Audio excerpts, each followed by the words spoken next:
The eyes of both were opened, and they knew that they were naked. They sewed fig leaves together and made loincloths for themselves. They heard the sound of God walking in the garden at the time of the evening breeze, and the man and his wife hid themselves from God among the trees. God called to the man and said to him, "Where are you?"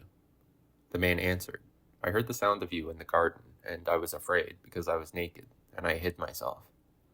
God asked the man, "Who told you that you were naked?" Eating from the tree of knowledge, Adam now saw good and evil as things that could happen to him as an individual body, as an ego. He was one naked or vulnerable body among other bodies that could hurt or take advantage of him. Some Christian traditions teach that Adam had a vision of the crucifixion after eating from the tree. This shows the proper response to our discovery of selfhood, which is self-denial, submission to reality, submission to the truth over and above our newly discovered truth. This was not Adam's response. He shrunk from that vision, covering himself for protection and hiding from God. When confronted about his actions, he saw this as an attack and blamed his wife to avoid harm. Adam and Eve's banishment from Eden reflects their own self-banishment, cutting off their lower selves from the larger self. We see the resultant toil and the violent vengeance of this cutting off with Cain's murder of his brother Abel. When holy truth, the perception of the unity of all existence, is abandoned in favor of our own small t truth, such vengeful acts become commonplace. Life is now a limited resource, a zero-sum game, something that can be taken from you and must be fought for. When Abel took Cain's life, took away Cain's connection to being by seemingly having more of it, this taking of life had to be avenged. The avenger, one who practices vengeance, yearns for that fullness of life that holy truth gives us, but they believe, once again, that this life must be fought for. This is why vengeance produces lust, the insatiable desire for enlivening experience, attempting to regain that fullness through worldly means. As stated in the previous video, however, that fullness was never taken from them. If they want abundant life, they merely have to drop the boundaries they've erected that actually serve to cut them off. Look around you. What do you see? If you cover one of your eyes, can you still see anything? What if you cover both eyes? Then you'd probably say, "No, I can't see anything." But why? You have no trouble identifying with the two eyes in this head. Why not identify with the eyes in other heads? Let's take a step back. You are conscious, right?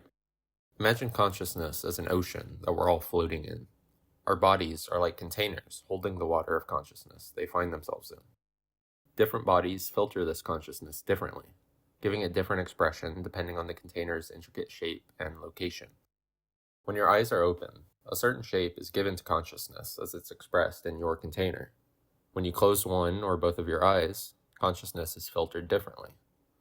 The question is, why do you identify so strongly with the container rather than the consciousness? Is it not the same ocean of consciousness being filtered through your eyes as it is through my eyes?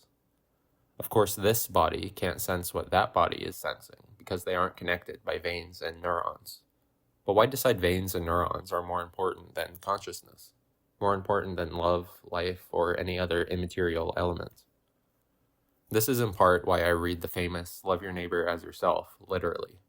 The idea that you and I are two wholly distinct entities is just that, an idea. It's a frame of reference used to achieve some end.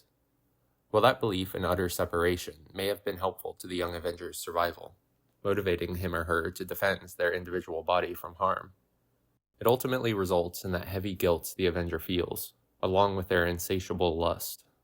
What the Avenger needs is to drop their walls, learn to identify not just with this little vulnerable truth, but with truth itself, with life itself. The crucifixion is antithetical to the Avenger's mindset. Many Jews in that century were hoping for someone more in line with an Avenger's ethos, someone who would use their power to dominate the Roman Empire, taking back what was taken from them. What they got instead was a submissive savior, someone who allowed himself to be captured by the enemy, allowed himself to be harmed. In spite of very real pain and adamant aversion, Jesus was willing to sacrifice the small self for the larger self, because he knew that he and the larger self were one.